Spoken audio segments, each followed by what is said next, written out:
I know you already know this, guys, but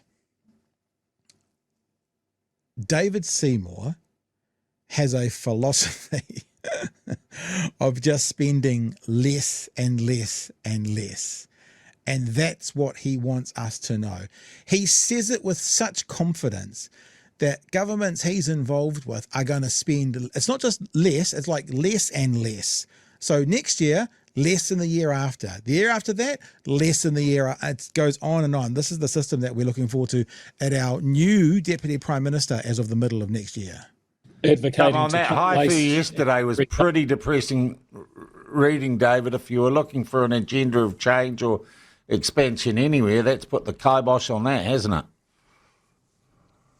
Well, there's been too much expansion of government, and what you'll see now is that we're going to do a $2.4 billion a year operating allowance. And what that means is that we're going to be spending less and less each year. I just want you to be really clear. I know you guys are on board with this, but this man actively saying less and less each year. Now he does say based on population, so it may not be a direct line down, but every year this man wants the government to spend less and less. That means, following his logic, his ideal year would be $0. Because following his logic, if every year they spend less and less, eventually you get to zero. That's unarguable. Now he might go, well, there's something, police, but okay. So when you get to that point where you're down to the essentials, he's still saying less and less. Then what? Let's get to the end of this.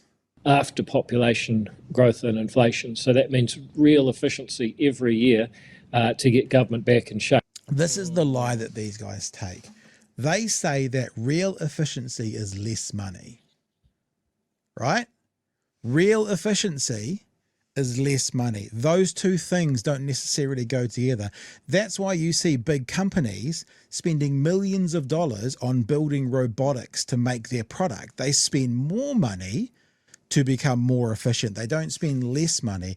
This is the naive and well, I can't say he's lying. He may believe it, but this is this naive idea that these libertarians put out there. We are going to be more efficient because we're spending less money. No, you're just spending less money. And I'll tell you something, most places will function far worse when you're spending less money, which will actually make them less efficient. Now, I know there's people who say, well, you should go a lot faster. I'd generally be one of them. But what we've got is three parties working together to carry out an agenda of cutting government waste. And right across the board, I look at Brooke van Velden and health and safety and labour laws, or Nicole McKee and anti-money laundering, or Simon Court and Resource Management Act. I'm really proud of what ACT is doing. And that's before you come to what I'm doing with the Ministry for Regulations. So, cutting waste, cutting red tape, that's the only way you let people we want to mention that, do we? Get out and actually produce more wealth, which is what we all desperately need right now. And the government doesn't have a magic money tree, but we can create the conditions for people who already work very hard to be more productive and get more reward. There you go, Chewie. We've got two more clips to play, but I've had my crack. Yours, sir? Yeah, the idea that you can starve government departments of money and then somehow through some Darwinian process you end up with this hyper-efficient department that can run on the smell of an oily rag. No, that doesn't work.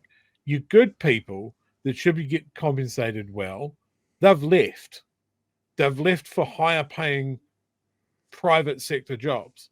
And the people that you have left are the people that weren't good enough to do that.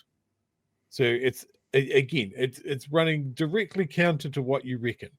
I am all for anything that looks at true government waste, but so much, and the proof is out there every time that this has been attempted. Again, like the people have learned this lesson before it's been tried here. We're not trailblazers here. Every time it's tried, it hasn't worked. You get efficiency out of government departments by listening to the smart people that work within them, the people that point out the frustrating bottlenecks in their jobs. And that is something that happens in every job. the number of jobs that I've been in where I've gone, why do we do it this way? And someone goes, it's because we've always done it this way. They can't articulate why. And then you go, isn't it easier to do this? And in a good workplace, someone will look at it and go, oh shit, yeah, you're right. That's heaps quicker and easier. Let's do it that way. That's what happens when you listen to your people, when you're good to your people and your workers. They will point out your dead weight. Oh, Debbie's a shit worker. She sleeps at her desk and she eats my yogurt. Let's get rid of her. Sounds like she Debbie is not a real person. No, right. That sort of thing. It doesn't come from this hologram coming in and saying, if we starve everybody, they're going to work harder. Morale will improve as long as we continue the beatings. It's just not how people work.